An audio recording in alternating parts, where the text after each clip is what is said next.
my goodness, I have so much to do. Let's see, I have to run to the store.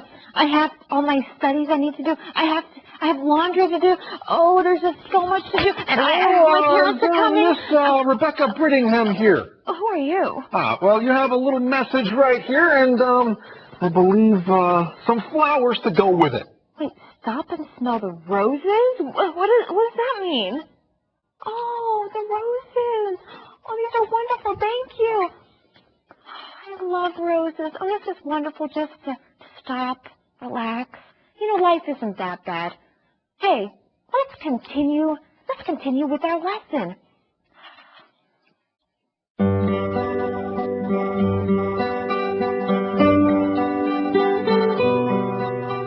The stress of change.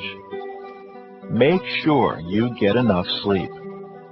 Sleep helps you think more clearly and concentrate on tasks.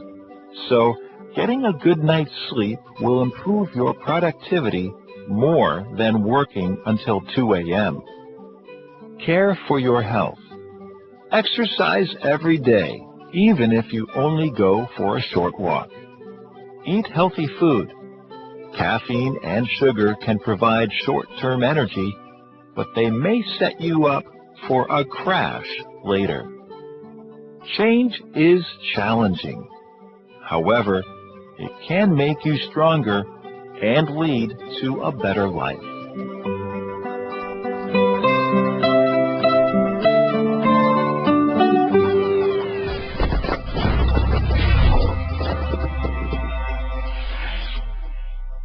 Alright， 接下来我们看的是 productivity 这个不可数名词。我们前两天有学过 product P-R-O-D-U-C-T 产品这个字，而 productivity 是指生产力或者是生产率。例如 The renovation of the factory boosted its productivity， 厂房的更新大大的提升了生产力。或者是 The boss demanded a 3% increase in productivity by the end of the quarter。老板要求在本季结束之前，生产率要提高3%。最后我们看的是 caffeine 这个不可数名词 ，caffeine 就是指咖啡因，所以它的重音是在第二个音节，念成 caffeine。例如 ，some tea contains more caffeine than regular coffee。有一些茶含的咖啡因比一般咖啡还要高。它的形容词是 caffeinated。C-A-F-F-E-I-N-A-T-E-D， 意思是指含咖啡因的。例如 ，patients with heart disease should avoid caffeinated drinks。患有心脏病的病人要避免喝含咖啡因的饮料。And now let's get back to our teachers. Thank you so much, Michelle. Well, let's look at these helpful tips. The next one is make sure you get enough sleep. I love this tip because I love sleep. Don't you, Rebecca? Oh, yes, I love sleeping, and it's very important that you get enough sleep because sleep helps you think more clearly and concentrate on tasks. So, getting a good night's sleep is very important. Wait, hold on a second. If you're sleeping, you might be dreaming, right? Oh, yeah, I have lots of dreams. Rebecca, have you ever dreamed in another language or dreamt? Have you ever dreamt in another language? Have you ever dreamt in another language? I have. You have? But I Chinese? I actually have. Maybe that means your Chinese is really good if you're dreaming in Chinese. Right. But I typically dream in English. You know what? What? I believe Steve and Ken have something they would like to share about dreaming in English. Let's go to the info cloud.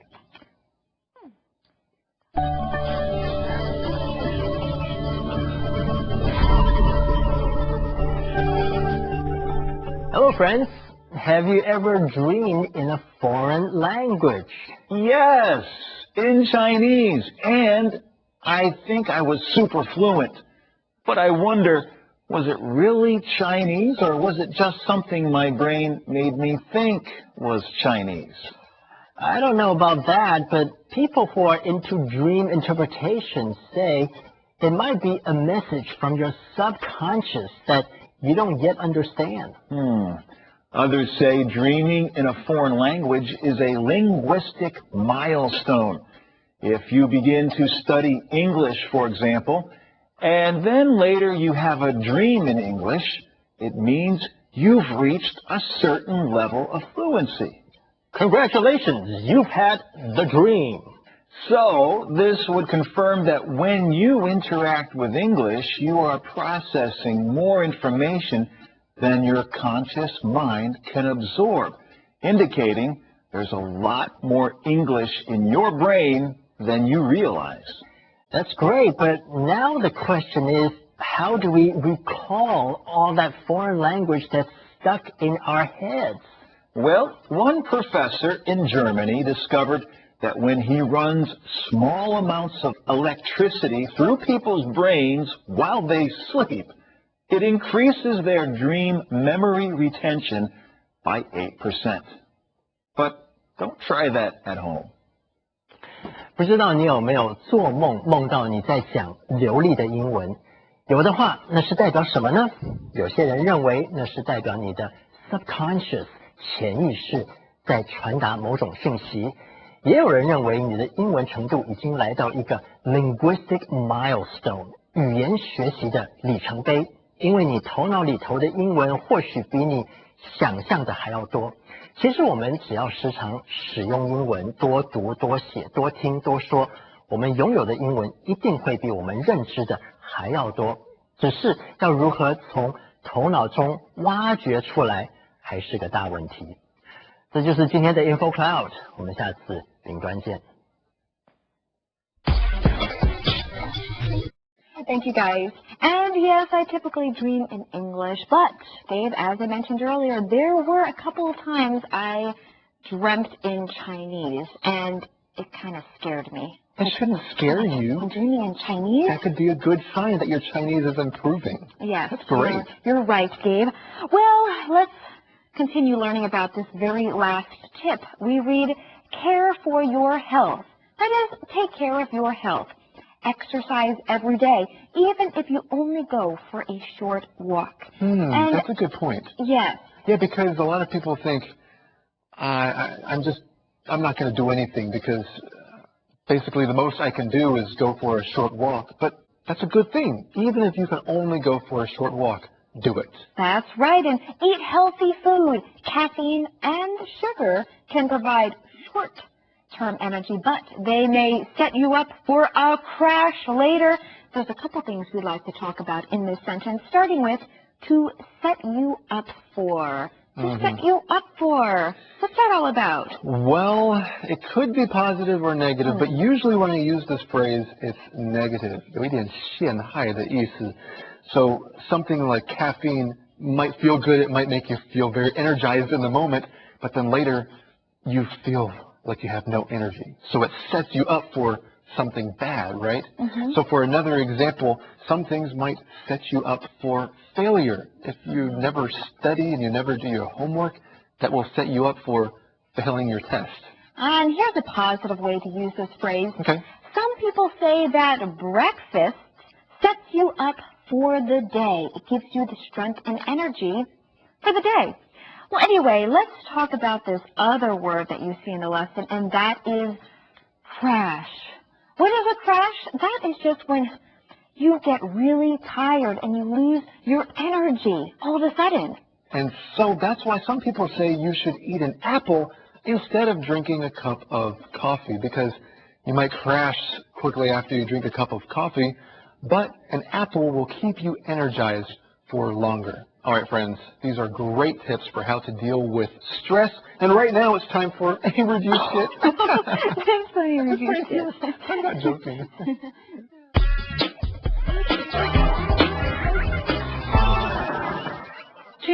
Changes.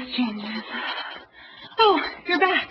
Yes, back to share advice on dealing with stress caused by change. That's just what I need. Okay, first, slow down. Adjusting to a new schedule, a new home, or a new job takes time. Slow down. Okay. Acknowledge the difficulties, but focus on the positive. Look on the bright side. Pause in the middle of a frenzied day and breathe deeply. Can I take an evening off? Sure. Or even a weekend. Relax alone or with a friend.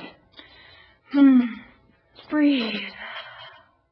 Also, Get enough sleep. You'll think more clearly and can concentrate on tasks. And that will improve my productivity? Exactly. Care for your health. Exercise. Take walks. And eat healthy food. What about caffeine and sugar? They produce energy, right? But just short-term energy, and they may set you up for a crash. Oh, no. Well, thanks for your helpful advice. Change is challenging. But it can make you stronger Stronger. and lead to a better life. A better life. Yes, change is great. Hooray for change. I hope you're right. There is no doubt that change is challenging, but it can make you stronger. Gabe. Okay, friends, make sure you join us next time right here on Studio Classroom. We've got a lesson about Adele, so come back.